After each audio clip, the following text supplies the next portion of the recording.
-2 और -4 मिला, तो x का क्या वैल्यू आएगा, मतलब जीरोज क्या आएगा।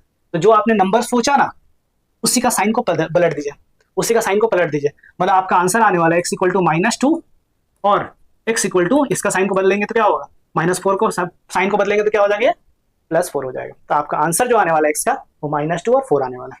ठीक है, तो जैसे आपने दो नंबर सोचा उसका साइन पलट दीजिए, वही x का वैल्यू आएगा, वही रूट्स आएगा। ठीक है, कोई दिक्कत नहीं है, वही जीरोज आएगा। सही है ना। अच्छा, यहाँ तो कोफिशिएंट ऑफ x² क्या था, 1 था, तो हमने बोला साइन को पलट दीजिए। अगर कोफिशिएंट ऑफ x² अगर 3 होता तो आंसर क्या आता, तो साइन को पलटिए और जो कोफिशिएंट ऑफ x² है उससे डिवाइड कर दीजिए, जीरोज, वही आंसर। जीरोज का सम, तो एक जीरो है हमारा अल्फा, दूसरा जीरो है बीटा, तो सम करना होगा तो कैसे करेंगे, तो ये हो जाएगा अल्फा प्लस बीटा, दोनों का सम इसके बराबर होता है। तो ये हमने जीरोज लिया, कोफिशिएंट से कैसे रिलेटेड होता है, तो ये इक्वल टू होता है माइनस, माइनस लगाएंगे पहले, फिर coefficient of x divided by coefficient of x, product of zeros. Product का मतलब होता है मल्टीप्लिकेशन। ठीक है, तो जीरोज का मल्टीप्लिकेशन किसके बराबर होता है, अल्फा इंटू बीटा, मतलब प्रोडक्ट ऑफ जीरोज। ठीक है, किसके बराबर होता है, तो ये होता है कांस्टेंट टर्म, तो कांस्टेंट टर्म यहाँ पे कौन है, तो ये आपका c divided by coefficient of x²। ठीक है, कांस्टेंट टर्म क्या। हेलो बच्चों, फिर से मैं आपका स्वागत करता हूँ अपने इस यूट्यूब चैनल में। तो आज की वीडियो में करने वाले हम लोग क्लास 10th का chapter number 2 and name of that chapter is polynomial. ठीक है, तो ये हमारा होने वाला सेकेंड लेक्चर। और आज बेसिकली हम लोग बात करेंगे किसी भी पॉलिनोमियल में जो जीरोज होते हैं और कोफिशिएंट के बीच में क्या रिलेशनशिप होता है। ठीक है, जीरोज क्या होता है, लास्ट क्लास में मैंने बताया था जीरोज क्या होता है। तो किसी भी पॉलिनोमियल के लिए वेरिएबल का वह वैल्यू जिसके लिए पॉलिनोमियल का वैल्यू जीरो हो जाए, तो वो जो वेरिएबल का वैल्यू होता है उसी को जीरोज बोलते हैं। ठीक है ना। फॉर एग्जांपल एक थोड़ा सा रिकैप्चुलेट कर लेते हैं। मेरे पास मान लीजिए एक पॉलिनोमियल है px equals to x minus 5। अब हम आपसे पूछें कि यहाँ पे x के जगह पे क्या रखें कि ये एक्सप्रेशन जीरो हो जाए, तो आपका आंसर तुरंत आएगा यहाँ पे कि x इक्वल टू 5 रख लीजिए सर, तो इसका वैल्यू जो हो जाएगा जीरो। तो x इक्वल टू 5 रखना है तो इसको रिप्रेजेंट कैसे करते हैं, तो p ऑफ 5, मतलब x को रिप्लेस कर देना 5 से, इक्वल टू x के जगह पे रखना 5, फिर -5, सॉल्व किए वैल्यू आ गया जीरो। ठीक है, तो सिंस पॉलिनोमियल का वैल्यू जीरो आ गया 5 रखने से, ये जो 5 है यही क्या हो गया, इस पॉलिनोमियल का एक जीरो हो गया। ठीक है, कोई दिक्कत नहीं है। ठीक है, तो हम लोग को पढ़ना है कि क्वाड्रेटिक पॉलिनोमियल के लिए जीरोज और कोफिशिएंट में क्या रिलेशनशिप होते हैं। क्वाड्रेटिक पॉलिनोमियल क्या होता है, तो मैंने बताया था लास्ट क्लास में, वैसा पॉलिनोमियल जिसका डिग्री होता है 2, वैसा पॉलिनोमियल जिसका डिग्री होता है 2, वैसे पॉलिनोमियल को बोलते हैं हम लोग क्वाड्रेटिक पॉलिनोमियल। ठीक है, कोई दिक्कत नहीं है। चलिए, तो मान लेते हैं अल्फा और बीटा दो जीरोज है। अल्फा बीटा यूज किया जाता है जीरोज को रिप्रेजेंट करने के लिए। ठीक है, अल्फा बीटा यूज किया जाता है जीरोज को रिप्रेजेंट करने के लिए। तो मेरे पास एक पॉलिनोमियल है ax² plus bx plus c। इस पॉलिनोमियल का मान लीजिए जीरोज निकल के आया, जो भी x का वैल्यू आया जिसके लिए पॉलिनोमियल जीरो हो रहा, उस x के एक वैल्यू को हमने अल्फा बोला और दूसरे वैल्यू को हमने बीटा बोल दिया। ठीक है, तो अल्फा बीटा इस पॉलिनोमियल का जीरोज है।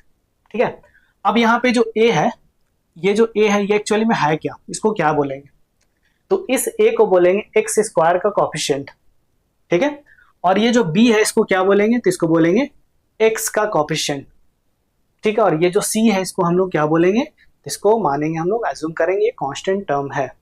ठीक है, तो ये हमारा कांस्टेंट टर्म, b हमारा कोफिशिएंट ऑफ x है और a क्या है, तो कोफिशिएंट ऑफ x²।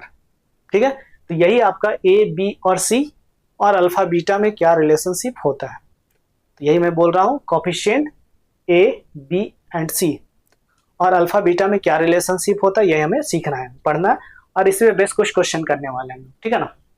तो सम ऑफ जीरोज, जीरोज का सम, तो एक जीरो है हमारा अल्फा, दूसरा जीरो है बीटा, तो सम करना होगा तो कैसे करेंगे, तो ये हो जाएगा अल्फा प्लस बीटा, दोनों का सम किसके बराबर होता है, तो ये हमने जीरोज लिया, कोफिशिएंट से कैसे रिलेटेड होता है, तो ये इक्वल टू होता है माइनस, माइनस लगाएंगे पहले, फिर coefficient of x divided by coefficient of x²।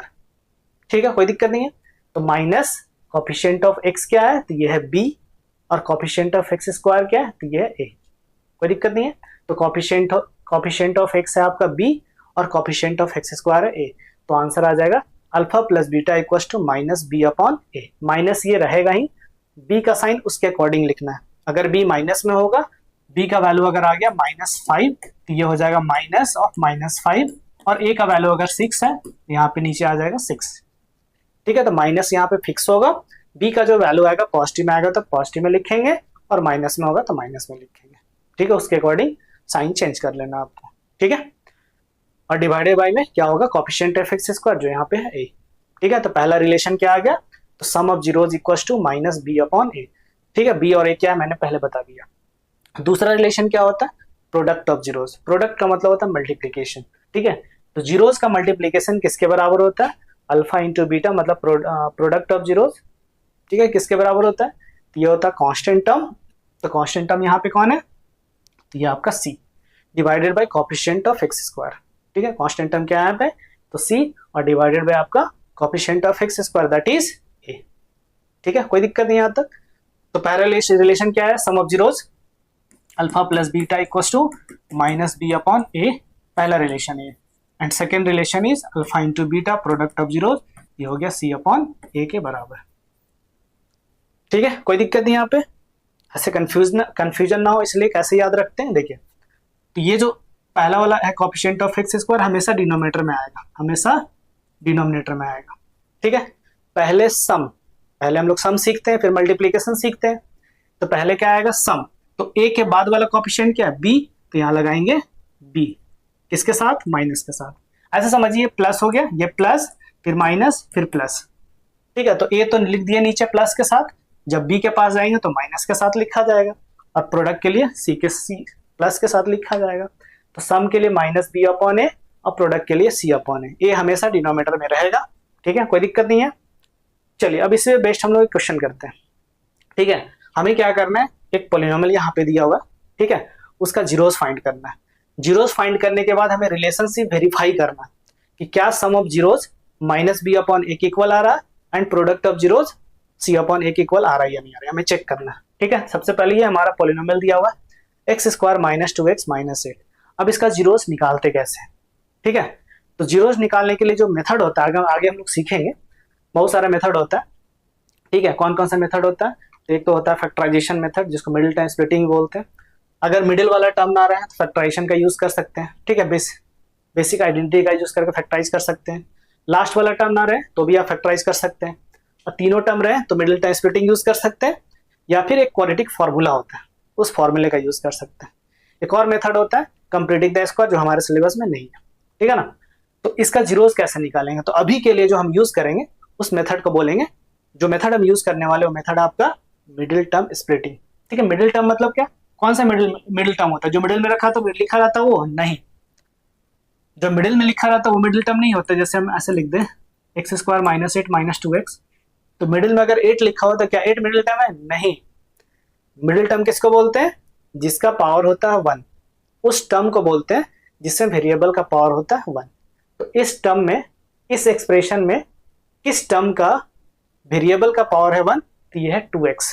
2x में x का पावर है 1, तो ये हो गया मिडिल टर्म। चाहे वो जिस ऑर्डर में लिखा रहे, कौन आगे कौन पीछे लिखा हो उससे मतलब नहीं है, आपको क्या करना है, x का पावर जहां भी 1 है वो हो जाता है मिडिल टर्म। तो मिडिल टर्म को क्या करना है, हमें स्प्लिट करना है। ठीक है, मिडिल टर्म कौन है, तो यह मिडिल टर्म है माइनस 2x। मिडिल टर्म कौन है यहाँ पे, तो यह है माइनस 2x। ठीक है, कोई दिक्कत नहीं है।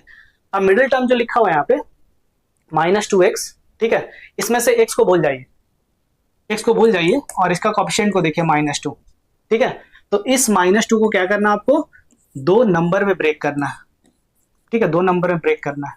ठीक है, जैसे मान लीजिए a और b हमने ले लिया, इस तरह से आपको दो नंबर चूज करने हैं, दो नंबर चूज करने हैं, ताकि दोनों का हम सम करें। ठीक है, या डिफरेंस निकाले तो आ जाना चाहिए माइनस 2, मतलब मिडिल वाला टर्म आ जाना चाहिए। और जब इसी दोनों का प्रोडक्ट निकालें, मल्टीप्लाई करें, तो किसके बराबर आ जाना चाहिए, ये लास्ट वाला जो टर्म लिखा हुआ है 8, जैसे कांस्टेंट टर्म, ठीक है ना, 8 और एक्स स्क्वायर का कोएफिशिएंट 1, इसके प्रोडक्ट के बराबर आ जाना चाहिए। फिर सुन लीजिए, तो ये दो नंबर को जब मल्टीप्लाई करें तो कांस्टेंट टर्म और कोएफिशिएंट ऑफ एक्स स्क्वायर के मल्टीप्लीकेशन के बराबर आ जाना चाहिए। ठीक है, कोई दिक्कत नहीं है। चलिए अब एक क्वेश्चन से समझते हैं इसको, इसी क्वेश्चन से समझते हैं। ठीक है ना, तो मिडिल टर्म अगर 1 और 8 को हम मल्टीप्लाई करें, 1 और माइनस 8 को मल्टीप्लाई करें, ठीक है, तो ये कितना आ जाएगा, तो ये आ जाएगा -8। तो दो नंबर जो हमें मिलने चाहिए, दो नंबर मिलने चाहिए जो हमें ढूंढने हैं, दो नंबर, वो दो नंबर क्या है, जो भी होगा नंबर उसका प्रोडक्ट करने से क्या आना चाहिए, तो -8 आना चाहिए। और ऐड या सब्ट्रैक्ट करने से -2 आ जाना चाहिए। तो 2 नंबर कौन कौन है, कैसे निकालते हैं, कैसे सोचते हैं, ठीक है ना। तो अब ये तो प्रैक्टिस है, आप जब बार बार प्रैक्टिस करेंगे तो आपके दिमाग में आइडियाज आने लगेंगे, नंबर्स आने लगेंगे। आप सोचिए कि किस 2 नंबर को मल्टीप्लाई करके 8 आता है, ठीक है, किस 2 नंबर को मल्टीप्लाई करके 8 आता है। तो आप बोलेंगे सर 8 क्यों बोल रहे हैं, -8 लाने हैं, बाद में हम सोच लेंगे, अभी के लिए हम पॉजिटिव 8 के लिए काम कर लेते हैं, ठीक है, अभी 8 के लिए काम कर लेते हैं, बाद में हम माइनस प्लस डिसाइड कर लेंगे, ठीक है। तो आप बोलेंगे सर 1 इंटू 8 करेंगे तो भी 8 आता है, वेरी गुड, ठीक है। 2 इंटू 4 करेंगे तो भी क्या आता है, 8 आता है। और कोई ऐसे पेयर बनेंगे क्या 2 नंबर का जिसका प्रोडक्ट 8 आएगा, नहीं, यही 2 पेयर बन रहे हैं जिसका प्रोडक्ट क्या आता है 8, ठीक है, सही है। अब क्या करना है, -8 लाना, आपको क्या लाना, -8, ठीक है, माइनस लाना, मतलब प्रोडक्ट माइनस लाना। तो इसमें से कोई एक नेगेटिव होगा, पक्का नेगेटिव होगा, ठीक है। तो अगर हम -1 और 8 को मल्टीप्लाई करें तो आंसर क्या आ जाएगा, -8। चलिए, और यहाँ पे किसी एक को ले ले -2 और 4 को मल्टीप्लाई करें तो कितना आ जाएगा, ये भी -8 आ जाएगा। तो 2 नंबर कौन कौन है, तो हमने तो प्रोडक्ट के लिए चेक कर लिया कि -8 लाना है, लेकिन सम के लिए भी तो चेक करना है, ऐड करके भी तो देखना है कि मिडिल वाला आ रहा है कि नहीं आ रहा। तो 2 नंबर आपने जो चूज किया है यहाँ पे -1 और 8, इसको जब आप जोड़ेंगे तो कितना आ जाएगा, तो ये 7 आ जाएगा। उल्टा अगर कर दे, 8 को प्लस के साथ लिखें, 8 को माइनस के साथ लिखें और 1 को प्लस के साथ लिखें तो भी कोई फर्क नहीं पड़ेगा, साइन बस पलट जाएगा, ठीक है। तो ये 2 नंबर जो था हमारा 1 और 8 या -1 और 8, ये तो नहीं होने वाला है, ठीक है, -1 8 या 1 -8 ये नहीं होने वाला है। दूसरा देखते हैं, दूसरा देखते हैं, ठीक है ना। तो -2 और +4 करें तो कितना आ जाएगा, तो ये 2 आ जाएगा। क्या मिडिल में 2 लाना है, नहीं 2 तो नहीं लाना सर, -2 लाना है, मतलब साइन को उल्टा करना है। तो कैसे करेंगे, तो -2 को हम +2 के साथ लिख लेते हैं और 4 को -4 के साथ, 4 का साइन +4 को -4 के साथ लिख लेते हैं। तो अगर हम ऐसा लिखें 2 इंटू -4 तो ये आ जाएगा -8 और 2 -4 करें, मतलब दोनों को ऐड कर दें। आप ऐड करना क्यों बोल रहे हैं, क्योंकि इसको लिख सकते हैं 2 प्लस ऑफ -4, इसलिए हम बोल रहे हैं बार बार कि ऐड करें या सब्ट्रैक्ट करें, जो भी आप सोचे, जैसे भी सोचे। तो 2 -4 करें तो ये -2 आ जाएगा, मतलब ये कंडीशन जो हमारा सेटिस्फाई कर रहा, कौन से 2 नंबर लेने से, तो 2 और -4 लेने से हमारा कंडीशन सेटिस्फाई करना। कंडीशन क्या है, तो मल्टीप्लाई करने से 1 और -8 के मल्टीप्लीकेशन के बराबर आ जाना चाहिए। तो 1 इंटू -8 और 2 इंटू -4 ये भी -8, ठीक है। दूसरा कंडीशन क्या था कि हम दोनों को जोड़ दें, यही 2 नंबर को जोड़ दें या सब्ट्रैक्ट कर दें तो ये क्या हो जाएगा, -2 हो जाएगा, ठीक है। तो हमारा 2 नंबर कौन कौन हो गया, तो एक है 2 और दूसरा हो गया -4, 2 और -4, ठीक है। तो 2 नंबर कौन कौन हो गए, 2 और -4, ठीक है ना, कोई दिक्कत नहीं है। अब जैसे आपको 2 नंबर मिल गए, कौन कौन सा मिला, 2 और -4, देखिए डायरेक्ट यहां से कैसे आंसर निकालते हैं। 2 नंबर आपको ढूंढने थे, 2 नंबर ढूंढने थे जिसका प्रोडक्ट किसके बराबर आना चाहिए, तो 1 और -8 के बराबर आ जाना चाहिए और सम -2 के बराबर आना चाहिए। तो हमारा 2 नंबर कौन कौन सा मिला, 2 और -4 मिला। तो x का क्या वैल्यू आएगा, मतलब जीरोज क्या आएगा, तो जो आपने नंबर सोचा ना उसी का साइन को पलट दीजिए, उसी का साइन को पलट दीजिए, मतलब आपका आंसर आने वाला है x इक्वल टू -2 और x इक्वल टू, इसका साइन को बदलेंगे तो क्या होगा, -4 को साइन को बदलेंगे तो क्या हो जाएगा, +4 हो जाएगा। तो आपका आंसर जो आने वाला है x का वो -2 और 4 आने वाला है, ठीक है। तो जैसे आपने 2 नंबर सोचा उसका साइन पलट दीजिए, वही x का वैल्यू आएगा, वही रूट्स आएगा, ठीक है, कोई दिक्कत नहीं है, वही जीरोज आएगा, सही है ना। अच्छा, यहां तो कॉफिशिएंट ऑफ एक्स स्क्वायर क्या था, 1 था, तो हमने बोला साइन को पलट दीजिए। अगर कॉफिशिएंट ऑफ एक्स स्क्वायर अगर 3 होता तो आंसर क्या आता, तो साइन को पलटिए और जो कॉफिशिएंट ऑफ एक्स स्क्वायर है उससे डिवाइड कर दीजिए, वही आंसर आ जाएगा, ठीक है। चलिए ऐसा क्वेश्चन आएगा तो वहां भी और अच्छे से बताएंगे। अभी के लिए तो 2 नंबर कौन कौन मिले, 2 और -4, ठीक है। तो कैसे, इसी को वापस कैसे लिखना है, तो ये एक्स स्क्वायर को लिख लीजिए, ठीक है भाई, लास्ट वाले टर्म -8 को लिख लीजिए, लिख लिया। अब 2 नंबर क्या क्या था, तो +2, तो +2 लिख लीजिए, ठीक है। दूसरा नंबर क्या था, -4 लिख लीजिए और +2 के साथ x लगा दीजिए, -4 के साथ x लगा दीजिए, सही है। क्या बोला मैंने, पहला टर्म लास्ट टर्म को जैसा वैसा लिख दीजिए। अब मिडिल वाले को कैसे लिखना, 2 टर्म में लिखना है, दोनों के साथ क्या रहेगा, x रहेगा, मतलब वेरिएबल यहाँ पे x है इसलिए y रहता तो y लिखता है, लिखते z रहता तो z लिखते हैं, ठीक है, कोई दिक्कत नहीं यहाँ तक। चलिए तो लिख दिया हमने -4x। अच्छा, +2 को पहले लिखें या बाद में लिखो कोई फर्क नहीं पड़ता है, अगर आप +2 को पहले लिख दें, -4 को बाद में लिख दें, या -4 को पहले लिख दें, +2 को बाद में लिख दें, कोई भी फर्क नहीं पड़ेगा, आंसर वही आने वाला है, ठीक है, तो लिखा हमने -4, ये वाला लिख दिया x, फिर +2x और -8। ठीक है, अब इसके बाद क्या करना है, तो इन दोनों टर्म्स में से कॉमन देखिए क्या आ रहा है, तो इन दोनों टर्म्स में से कॉमन है आपका x। कैसे x कॉमन है, ये जो x स्क्वायर लिखा हुआ बेसिकली, x स्क्वायर जो लिखा हुआ ये क्या है, तो x इंटू एक्स और ये है 4 इंटू एक्स, तो इसमें और इसमें कॉमन क्या है, तो ऑब्वियसली कोई बता सकता है x कॉमन है। ठीक है, तो कॉमन लेने के बाद क्या बचेगा, तो x उड़ा, तो बचा क्या x, तो लिख दिया मैंने। आगे मूव किया तो दिखा -4, लिख दिया, माइनस दिखा, लिख दिया, x उड़ा दिए तो क्या बचा 4। तो क्या बचेगा कॉमन लेने के बाद, पहले दो टर्म में से कॉमन लेने के बाद क्या बचेगा, तो x -4 बचेगा। ठीक है, कोई दिक्कत नहीं आता। अब जो लास्ट का 2 टर्म्स है वहां से इस तरह से आपको कॉमन लेना है, इस तरह से कॉमन लेना है कि इस दोनों में कॉमन लेने के बाद x -4 बचे। ठीक है, इस तरह से कॉमन लेना आपको कि क्या बचना चाहिए, तो x -4 बचना चाहिए, मतलब जो यहाँ पे ब्रैकेट में बचता है वही यहाँ पे ब्रैकेट में बचना चाहिए, ऐसा आपको कॉमन लेना है। ठीक है, यहाँ तो दिख रहा है डायरेक्ट कि 2 कॉमन आ रहा, बट कभी कभी आपको सोचना पड़ता है कि जो ब्रैकेट में यहाँ आ रहा है वही यहाँ लाना है, तो क्या कॉमन लिया जाए। ठीक है, तो यहाँ पे दिख रहा होगा 2 कॉमन लेंगे, तो +2 जैसे आप कॉमन लेंगे तो यहाँ से ये क्या लिखा हुआ, तो 2 इंटू एक्स, और इस 8 को हम ऐसे समझ सकते हैं कि ये 2 इंटू 4 लिखा हुआ है, तो 2 उड़ा यहाँ से, यहाँ पे 2 उड़ा दिए, तो क्या बचा, तो x -4 बचा। ठीक है, अब इसमें और इसमें कॉमन क्या दिख रहा होगा आपको, तो झट से आप बता सकते हैं कितना हो गया, x -4 कॉमन है।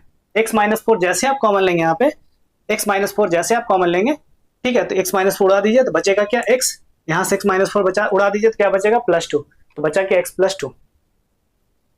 कोई दिक्कत है, आई होप यहाँ तक कोई दिक्कत नहीं होनी चाहिए। तो ये हो गया आपका फैक्टराइज। ठीक है, हमने फैक्टराइज कर दिया, मतलब इसी एक्सप्रेशन को आप ऐसे लिख सकते हैं प्रोडक्ट के फॉर्म में। अब क्या करना है, अब जीरोज निकालने के लिए, ठीक है ना, जीरोज निकालने के लिए क्या करेंगे, ये दो फैक्टर जो आ रहे हैं x-4 और x +2 जो फैक्टर आ रहा है प्रोडक्ट के फॉर्म में जो आ रहा है, इसको 1 by 1 जीरो के इक्वल कर दीजिए। ठीक है ना, 1 by 1 जीरो के इक्वल कर दीजिए, तो x-4 को जब जीरो के बराबर करेंगे और सॉल्व करेंगे तो यहाँ से x का वैल्यू निकल के आ जाएगा -4, जब उधर जाएगा तो +4 और 0 + 4 ये 4 हो जाएगा, और जब यहाँ से +2 को उधर ले जाएंगे तो x इक्वल टू हो जाएगा 0 -2, तो x का वैल्यू आ गया -2। ठीक है, तो x का दो वैल्यू निकल के जो आया वो क्या क्या था, तो 4 और क्या आया था, 4 और -2 आ गया, 4 और -2 आ गया। ठीक है, मैंने पहले ही बता दिया था कि आंसर क्या आने वाला है x का, तो 4 और -2 आने वाला है। ठीक है, कोई दिक्कत नहीं यहाँ तक। अब ये दो वैल्यू जो आ रहा है, दो वैल्यू जो आ रहा है 4 और -2, यही क्या है, दो वैल्यू इस पॉलिनोमियल का जीरो हो गया। इसमें किसी एक को आप अल्फा बोल सकते हैं और दूसरे वाले वैल्यू को बीटा एज्यूम कर सकते हैं। ठीक है, कोई दिक्कत नहीं यहाँ तक। चलिए, तो एक वैल्यू को हमने एज्यूम किया, ठीक है, एक वैल्यू को हमने एज्यूम किया अल्फा, चलिए इसी को हम अल्फा बोल देते हैं। तो अल्फा का वैल्यू हो गया 4 और बीटा का वैल्यू हो गया आपका, क्या लिख देते हैं, तो अल्फा इक्वल टू हो गया आपका 4, ठीक है, और बीटा का वैल्यू हो गया -2। एज्यूम कर सकते हैं ऐसा, ठीक है ना, ऐसा मान सकते हैं, रख सकते हैं। अच्छा, उल्टा भी कर सकते हैं, अल्फा को -2 मान सकते हैं, बीटा को 4 भी एज्यूम कर सकते हैं, आप पे डिपेंड करता है। अब हमें क्या करना है, वेरीफाई करना है, रिलेशन वेरीफाई करना है। ठीक है, क्या सम ऑफ जीरोज -b/a के बराबर आ रही है, हमें चेक करना है। तो सम ऑफ जीरोज निकालते हैं, दोनों जीरोज को ऐड करके देखते हैं। ठीक है ना, तो एक जीरो 4 प्लस दूसरा जीरो -2, तो 4 प्लस ऑफ -2, आंसर सॉल्व किया तो कितना आ गया, ये 2 आ गया। मतलब सम ऑफ जीरोज जब निकाले, जीरोज का सम निकाले तो ये 2 आ गया। अब हम निकालते हैं -b/a, क्या आता है वो देखते हैं। ठीक है ना, -b/a निकाल के देखते हैं क्या आता है। तो इस एक्सप्रेशन से, ठीक है, इजिली आप बता सकते हैं a का वैल्यू क्या है। तो a क्या होता है, x स्क्वायर के साथ जो मल्टीप्लाई होता है वही a होता है, तो a का वैल्यू हो गया 1। b क्या होता है, तो x के साथ जो मल्टीप्लाई होता है, x का कोएफिशिएंट नेगेटिव होगा तो नेगेटिव के साथ लिखना, -b हो गया।